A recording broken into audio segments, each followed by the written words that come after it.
Prashanth Neel cinema అంటే ఆ అంచనాలు మామూలుగా ఉండవు. కేజీఎఫ్ చూసిన తర్వాత సలార్ పై అంచనాలు ఆకాశాన్ని అంటాయి. ఇక సలార్ సినిమా చూసిన తర్వాత సలార్ 2 ఎన్టీఆర్ సినిమాపై అంచనాలు పీక్స్ కి వెళ్ళిపోయాయి. కానీ ప్రశాంత్ నీల్ మాత్రం ఒకేసారి ఈ రెండు ప్రాజెక్ట్స్ చేస్తుండటమే ఇప్పుడు రిస్క్ అని కామెంట్స్ వినిపిస్తున్నాయి. సలార్ 2 ఇంకా సెట్స్ పైకి వెళ్ళలేదు, త్వరలోనే ఉంటుందని అంటున్నారు. మే ఎండింగ్ లో షూటింగ్ స్టార్ట్ చేస్తే కల్కి రిలీజ్ తర్వాత ప్రభాస్ షూటింగ్ లో జాయిన్ అవుతాడని అంటున్నారు. నవంబర్ వరకు సలార్ 2 షూటింగ్ కంప్లీట్ అయ్యేలా టార్గెట్ పెట్టుకున్నట్టుగా వార్తలు వచ్చాయి. కానీ ఇప్పుడు ఎన్టీఆర్ పుట్టినరోజు సందర్భంగా ప్రశాంత్ నీల్ ప్రాజెక్ట్ ఆగస్టులో షూటింగ్ ప్రారంభం కానుందని ప్రకటించారు. దీంతో అసలు సలార్ 2 సెట్స్ పైకి వెళ్ళనే లేదు కదా. మరి ఈ రెండు ప్రాజెక్ట్స్ ని ఏకకాలంలో ప్రశాంత్ నీల్ ఎలా హ్యాండిల్ చేస్తాడు అనేది హాట్ టాపిక్ గా మారింది.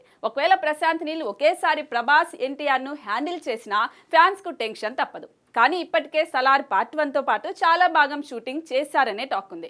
అలా అయితే ఆగస్టు వరకు Salaar 2 major part shooting complete చేసి ఎన్టీఆర్ ప్రాజెక్టును సెట్స్ పైకి తీసుకెళ్లే ఛాన్స్ ఉంది. అయినా కూడా సలార్ 2 మధ్యలో ఎన్టీఆర్ సినిమా అంటే కాస్త రిస్క్ అని అంటున్నారు. ఇప్పటికే star director Shankar Indian 2 game changer సినిమాలను ఏకకాలంలో షూటింగ్ చేయడం వల్లే చాలా డిలే అయింది. ఇప్పుడు ప్రశాంత్ నీల్ కూడా ఇలాంటి తిప్పలు తప్పవనే అంటున్నారు. మరి నీల్ ఎలా ప్లాన్ చేశాడో చూడాలి.